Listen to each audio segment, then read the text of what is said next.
Hello everyone, welcome to educative space. आज इस video में हम केमिस्ट्री के important chapter structure of atom में ये देखेंगे कि जो आयनिक स्पीशीज होती हैं उनके इलेक्ट्रॉनिक कॉन्फ़िगरेशन को कैसे लिखा जाता है।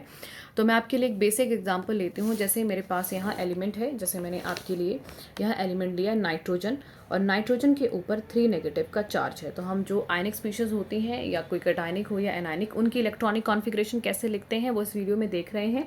तो जो नाइट्रोजन का जो एटॉमिक नंबर होता है वो हमारे पास कितना होता है, हमें पता है 7। अच्छा, अब अगर इसका एटॉमिक नंबर 7 है, दैट मीन इसमें नंबर ऑफ प्रोटॉन भी 7 होंगे और नंबर ऑफ इलेक्ट्रॉन भी 7 होंगे। तो 7 इसके इलेक्ट्रॉन ओरिजिनल जो उसके पास ऑलरेडी थे, लेकिन यहाँ हम देख रहे हैं 3 नेगेटिव का चार्ज है। तो जो 3 नेगेटिव का चार्ज है, दैट मीन्स ये 3 इलेक्ट्रॉन कहीं से गेन करके लेके आया है। तो जब इसने 3 इलेक्ट्रॉन यहाँ गेन कर लिए हैं, तो यहाँ हमें 3 इलेक्ट्रॉन साथ में ऐड करने पड़ेंगे। तो अब जो नंबर ऑफ इलेक्ट्रॉन हो जाएंगे वो नंबर ऑफ इलेक्ट्रॉन टोटल हो जाएंगे 10। तो अब हम जो इलेक्ट्रॉनिक, बेसिकली इलेक्ट्रॉनिक कॉन्फ़िगरेशन क्या है, इलेक्ट्रॉन की अरेंजमेंट है। तो अब जो हम इलेक्ट्रॉनिक कॉन्फ़िगरेशन लिखने वाले हैं, तो हम इलेक्ट्रॉनिक कॉन्फ़िगरेशन 10 इलेक्ट्रॉन के लिए लिखेंगे। तो सबसे पहले हम क्या लिखेंगे, यहाँ 1s2, 2s2, 2p6। आपके 10 इलेक्ट्रॉन आ गए, 2 इलेक्ट्रॉन एस में गए थे, 2 2s में, और आपके पास 6 इलेक्ट्रॉन 2p में चले गए थे। मैक्सिमम 6 ही जा सकते हैं क्योंकि p के पास 3 ऑर्बिटल होते हैं। तो इस हिसाब से इसकी कॉन्फ़िगरेशन बनेगी। अगला हमारे पास सोडियम है। तो अगर मैं सोडियम की बात करूं, तो सोडियम का जो एटॉमिक नंबर होता है वो होता है 11। उसका जो 11 एटॉमिक नंबर है, अब उसके पास नंबर ऑफ इलेक्ट्रॉन भी कितने होंगे, 11। लेकिन उसने एक इलेक्ट्रॉन किसी को दे दिया, तभी उसके ऊपर कौन सा है, पॉजिटिव चार्ज। तो हमें एक इलेक्ट्रॉन यहाँ से कम करना पड़ेगा। तो अब हमारे पास नंबर ऑफ इलेक्ट्रॉन कितने आएंगे, 10। तो 10 के लिए जब लिखेंगे तो ये सिमिलर ही इलेक्ट्रॉनिक कॉन्फ़िगरेशन हमें देखने को मिलेगी। अब हम बात करेंगे, जैसे हमारे पास है फॉस्फोरस। ठीक है, फॉस्फोरस जो है 3 नेगेटिव के लिए इलेक्ट्रॉनिक कॉन्फ़िगरेशन लिखते हैं। P3 नेगेटिव के इलेक्ट्रॉनिक कॉन्फ़िगरेशन क्या रहेगी, फॉस्फोरस का जो एटॉमिक नंबर होता है वो 15 होता है। उसके पास 15 एटॉमिक नंबर है, दैट मीन्स 15 इलेक्ट्रॉन। लेकिन यहाँ 3 नेगेटिव का चार्ज है, विच मीन वो 3 इलेक्ट्रॉन कहीं से गेन करके लेके आया है। तो हमें यहाँ +3 करने पड़ेंगे। टोटल कितने इलेक्ट्रॉन हो जाएंगे, 18। तो आप 18 इलेक्ट्रॉन के लिए कॉन्फ़िगरेशन लिखेंगे तो कैसे लिखेंगे, 1s2, 2s2, 2p6। तो यहाँ तक तो हमारे पास 10 इलेक्ट्रॉन हो गए। फिर आपका 3s खुलेगा तो 3s2 हो जाएगा, फिर क्या आ जाएगा 3p6। तो टोटल हमारे पास 18 इलेक्ट्रॉन आ गए। हम देखेंगे अगला जो हमारे पास एग्जाम्पल आता है। अगला मेरे पास जो एग्जाम्पल है वो है मेरे पास, चलो हम कंसिडर कर लेते हैं B2 पॉजिटिव, वेनेडियम। तो हमारे पास कैंडियम है, टाइटेनियम है, वेनेडियम है। वेनेडियम का एटॉमिक नंबर कितना आता है, 23। अच्छा, अब 23 इसका एटॉमिक नंबर है, तो इसके नंबर ऑफ इलेक्ट्रॉन भी 23 होने चाहिए थे, लेकिन 2 इलेक्ट्रॉन लूज़ कर दिए हैं। तो 2 यहाँ से हमें माइनस करने पड़ेंगे। तो अब इसके पास टोटल इलेक्ट्रॉन कितने हैं, 21 है। तो जब भी आप डी जो हमारे पास एलिमेंट दिए जाएंगे, जो डी ब्लॉक के एलिमेंट है, उनकी जो इलेक्ट्रॉनिक कॉन्फ़िगरेशन लिखने से पहले बहुत ध्यान से देखना है। क्या देखना है कि मेरे से हम वेनेडियम की एक नॉर्मल कॉन्फ़िगरेशन पहले लिखते हैं। तो हमारे पास सबसे पहले आ गए हैं आर्गन। आर्गन को ब्रैकेट में लिखेंगे, विच मीन्स 18 इलेक्ट्रॉन आर्गन तक आ गए हैं।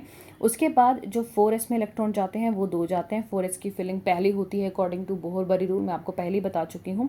उसके बाद 5 हमारे पास कितने होते हैं, यहाँ डी ऑर्बिटल। उसके बाद वहाँ जाता है तो 18 इलेक्ट्रॉन तक यहाँ गया, 19 और 20 इलेक्ट्रॉन यहाँ है, और वेनेडियम 23 इसका एटॉमिक नंबर होता है।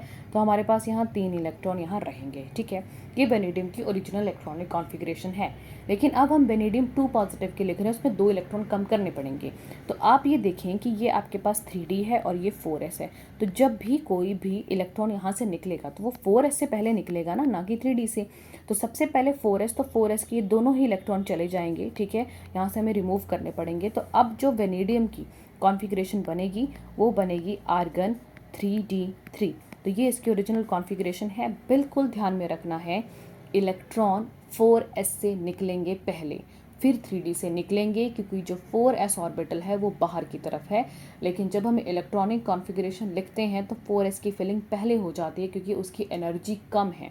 फिलिंग के टाइम एनर्जी जिसकी कम होती है उसी में पहले इलेक्ट्रॉन भरना पड़ता है। लेकिन जब निकलने की बारी है तो कोई और स्पीशीज अगर इलेक्ट्रॉन चाहती है उस पर्टिकुलर स्पीशीज से, तो वो बाहर वाले शेल को ही अप्रोच करेगी ना, क्योंकि वो उसका बैलेंस शेल का है। अंदर वाले शेल में थोड़ा ना जाए, क्योंकि वहाँ एनर्जी उसको ज़्यादा देनी पड़ जाएगी। तो इसीलिए आपके पास ये कॉन्फ़िगरेशन आती है। नेक्स्ट हम देखेंगे, जैसे अब हमारे पास एलिमेंट आता है आयरन।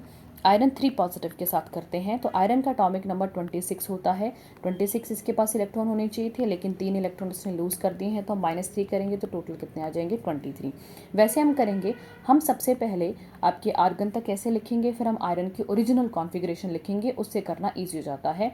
तो आयरन की जो ओरिजिनल कॉन्फ़िगरेशन है वो हमारे पास कितना है, आपके पास यहाँ 3d6 होता है और 4s कितना होता है, 2 होता है। ये आपका 18 इलेक्ट्रॉन आर्गन तक गया था, 19 20 4s2 में जाएगा, फिर 21 22 23 24 25 एंड 26। ठीक है, तो अब हमारे पास 23 इलेक्ट्रॉन हैं, 3 इलेक्ट्रॉन यहाँ से हटाने पड़ेंगे। तो पहले जो 2 इलेक्ट्रॉन हटेंगे वो 4s से, और एक जो इलेक्ट्रॉन जाएगा वो यहाँ से जाएगा। तो अब आपके पास जो कॉन्फ़िगरेशन बनेगी वो है आर्गन।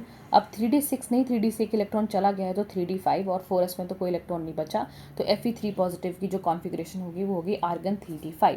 नेक्स्ट हमारे पास आएगा, जैसे मैं एक आपको एग्जांपल बताती हूँ, हम कर लेते हैं कॉपर पॉजिटिव का एग्जांपल। ठीक है, बहुत इंटरेस्टिंग है। कॉपर का जो एटॉमिक नंबर होता है वो 29 है, और हम जानते हैं कि कॉपर की एक्सेप्शनल कॉन्फ़िगरेशन होती है। कॉपर का एटॉमिक नंबर 29 है, उसने एक इलेक्ट्रॉन लूज़ कर दिया, अब उसके पास 28 इलेक्ट्रॉन बचे हैं। आर्गन तक ऐसे लिखते हैं, और उसकी जो कॉन्फ़िगरेशन क्या होती है वो होती है 3d, आपके पास 10 होती है और 4s1 होती है। तो अब हमें इससे एक इलेक्ट्रॉन रिमूव करना था, तो जो एक इलेक्ट्रॉन होगा वो 4s से जाएगा, यानी अब 4s को नहीं लिखना है, उससे इलेक्ट्रॉन चला गया है। तो जो कॉपर पॉजिटिव की इलेक्ट्रॉनिक कॉन्फ़िगरेशन होगी वो होगी आर्गन 3d10। नेक्स्ट अगर हम बात करें, हम जिंक 2 पॉजिटिव के लेते हैं, तो जिंक के पास 30 इलेक्ट्रॉन है, उसने अगर अपने 2 इलेक्ट्रॉन लूज़ कर दिए तो उसके पास 28 इलेक्ट्रॉन आए। जिंक की जो ओरिजिनल इलेक्ट्रॉनिक कॉन्फ़िगरेशन होती है वो होती है आर्गन 3d10 4s2।